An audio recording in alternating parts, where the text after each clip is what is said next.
이것은 조금 심각합니다. 여전히 거짓말을 하고 있습니다. 우리 캐논은 변하지가 않을까요? 진짜 우리 오은영 박사님한테 데리고 가야 될까?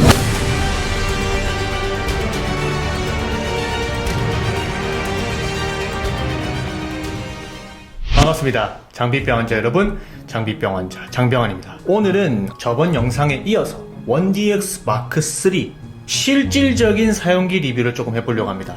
그런데 다른 이제 유튜버 분들이 1DX 마크 3를 리뷰했던 영상들을 보니까 너무 세세하게, 너무 디테일하게 들어가셔서 저는 뭐 딱히 이 왕덱3을 스펙적으로나 기능적으로나 무언가를 말씀드리면 중복인 것 같더라고요. 그래서 저는 조금 다르게 실질적으로 광고 촬영 현장 그리고 룩북 촬영 여러 촬영을 겪어서 장점과 단점 저 장병환의 기준으로 여러분들께 한번 말씀드려 볼까 합니다.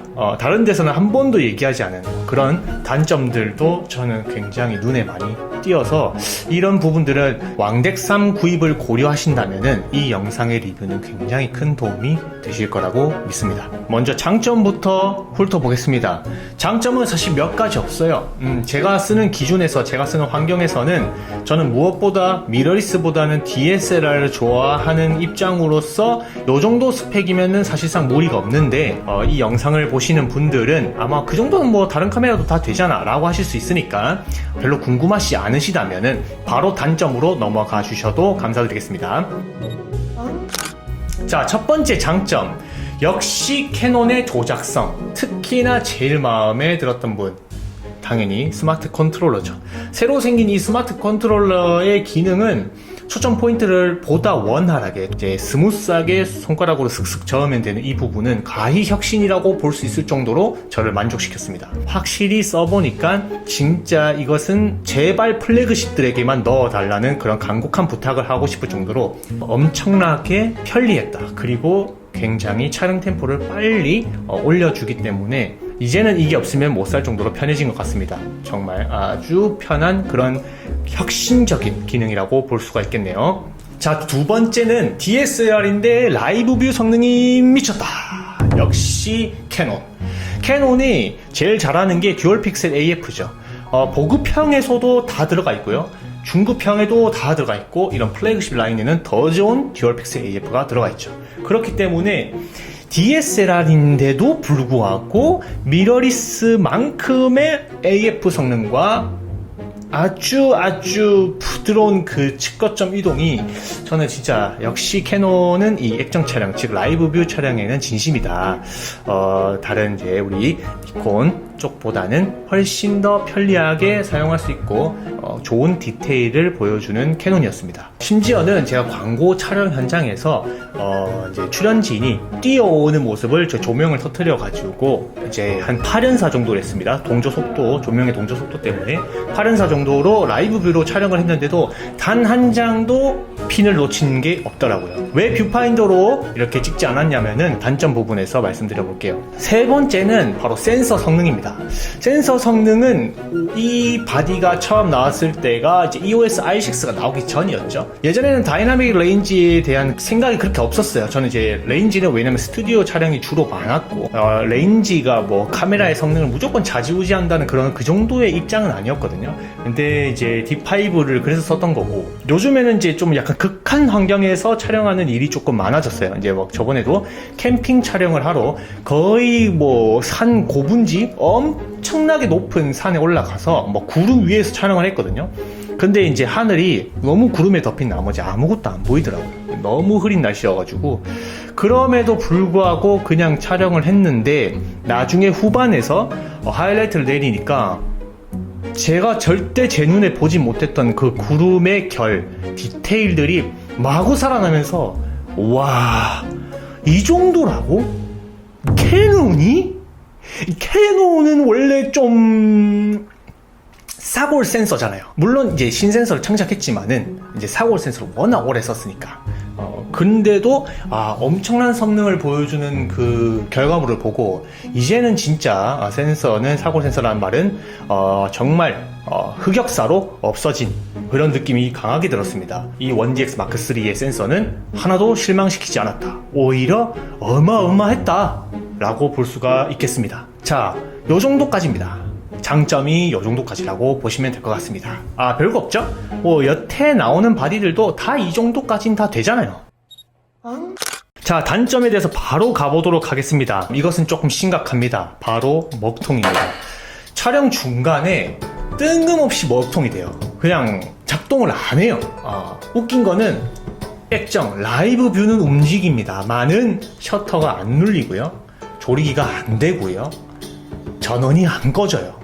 신기하죠? 이런 건 저도 조금, 물론 캐논 쓰면서, 카메라 쓰면서 한두 번은 느낄 수 있는 겁니다. 왜냐면은 기계니까 어느 정도 오작동은 있을 수가 있는데, 그날 촬영하는 날 하루에만 2번. 하지만 좀 특정 상황인 것 같다고는 좀 볼 수 있는 게, 일단 첫 번째로 테더링 촬영이어야 됩니다. 노트북과 혹은 컴퓨터와 카메라를 연결시킨 상태에서 데이터를 오고 가는 그런 순간에 뭔가가 오류가 나는 것 같습니다. 연사를 빨리 한다거나 뭔가 이제 AF 추적을 좀 많이 한다거나 이랬을 때에 조금 생기는 문제 같더라고요. 그래서 저 때문에 출연진들이 한 번 더 똑같은 포즈를 해야 되고 또 한 번 더 같은 스팟에서 촬영해야 된다는 것은 굉장히 큰 신뢰이기 때문에 조금 충격적인 그런 이제 오류였습니다. 플래그십이면 그런 건 없어야 된다고 생각을 했는데 이제 일반적인 메모리로 그냥 들어가는 촬영 때는 문제가 생기진 않았습니다.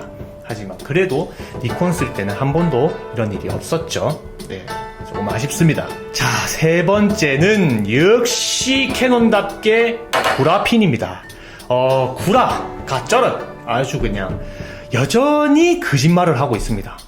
왜 그런지 모르겠는데 이게 800만 원이 넘는 카메라잖아요. 그런데도 불구하고 뷰파인더든 라이브 뷰든 앞에를 잡았다고 하지만은 실질적으로 무한대 초점에 맞춰놓고는 띠딕띠딕 거리는 이 구라핀, 이걸 어떻게 해야 될까요? 진짜 캐논이. 우리 캐논은 변하지가 않을까요? 진짜 우리 오은영 박사님한테 데리고 가야 될까요? 계속 구라를 쳐요, 이게. 이거는 한두 번이 아니에요. 이거는 4번 촬영 때마다 발생하는 문제입니다. 신기하게도 그냥 제가 이제 집에서 카메라를 만지작 거려도 특히 라이브 뷰 촬영 때 초점 포인트를 제일 작게 해놓고도 가까이 있는 물체를 잡았는데 안 맞아요. 그냥 멀리 무한대에 맞춰져 있어요. 그럼에도 불구하고 앞에 거 맞았다고 띠딕띠딕 거리는데 이 부분은 진짜 단점이죠. 심지어 뷰파인더 촬영 때는 라이브 뷰가 그냥 바로바로 확인할 수 있지만은 뷰파인더로 좀 멀리 있는 물체나 뭔가 이제 되게 얕은 f1.2 같은 렌즈를 쓸 때는 아무래도 그게 조금이라도 이제 뒤로 가거나 앞으로 오면은 명확하게 실망스러운 결과를 내비칠 수 있기 때문에 캐논의 구라핀은 아직까지 유효하다. 마지막 DSLR인데도 불구하고 마지막까지 끌고 가는 그런 단점인 것 같습니다. 정말 아쉽지만은 어쩌겠습니까? 이 캐논인데요. 그냥 그러려니 해야 된다는 이 소비자들의 이런 고충은 마지막까지 안고 가야 되지 않을까 싶습니다. 자, 네 번째는 다소 아쉬운 뷰파인더의 AF 성능입니다.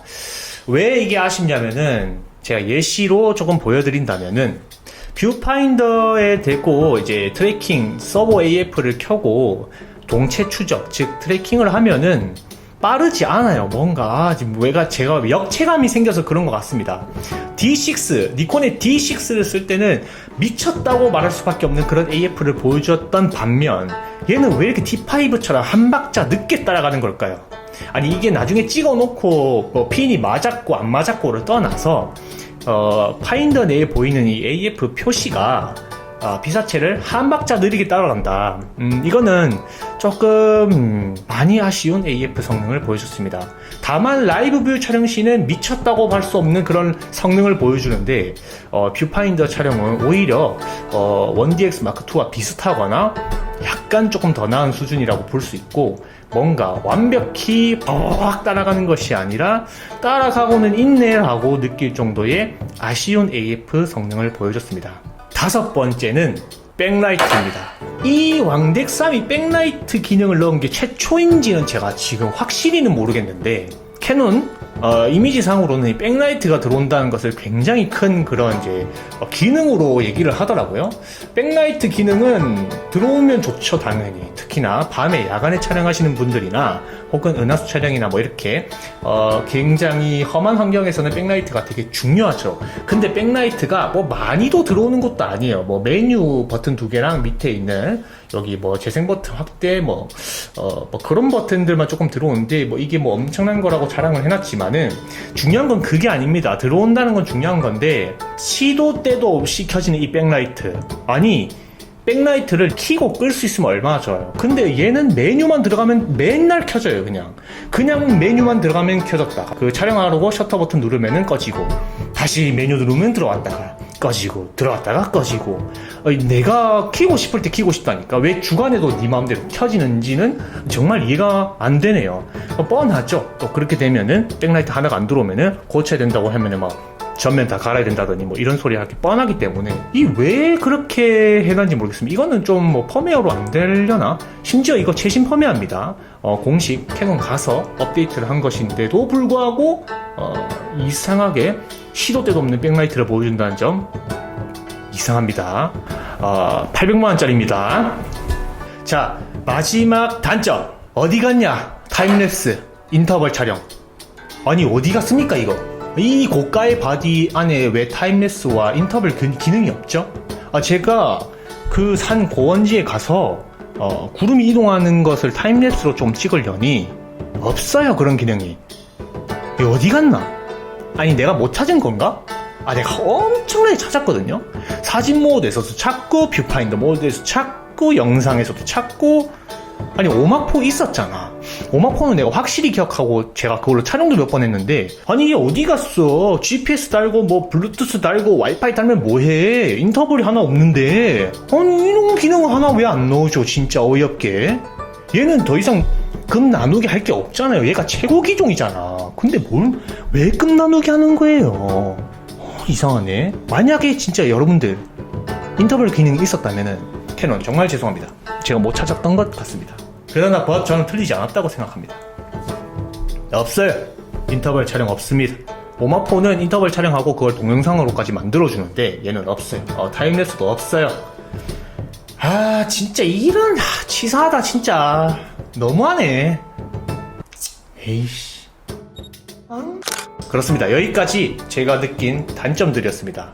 어떤 유튜브에도 어떤 리뷰에도 이런 단점은 얘기해주지 않았죠. 스펙만 말씀드리고 그런 스펙들은 다른 유튜버 분들 보면은 너무나도 잘해놨습니다만은 저는 실질적으로 촬영 현장에서 제 손으로 찍어보면서 느꼈던 단점을 오늘 여러분들께 말씀드려봤습니다. 혹시나 이 왕덱 3을 구매를 고려하시는 분들이라면은 정말 이 영상이 크게 도움이 되셨다고 볼 수도 있을 것 같습니다. 만약 제가 이 왕덱 3을 살 당시에 이런 단점들을 알았다면은 그래도 구입했겠지만은 조금 대비를 할 수 있었지 않았을까 그런 생각이 듭니다. 이렇게 1DX 마크3의 실질적인 사용기도 제 리뷰를 해봤습니다. 첫인상에서도 말씀드렸다시피 조금은 실망한 감이 없잖아 있었는데 사용해보니까 좀 더 실망한 느낌이 들었습니다. 아무래도 저는 니콘으로 가야겠습니다. 여러분들 죄송합니다. 그럼 오늘 리뷰는 여기까지 하도록 하겠습니다.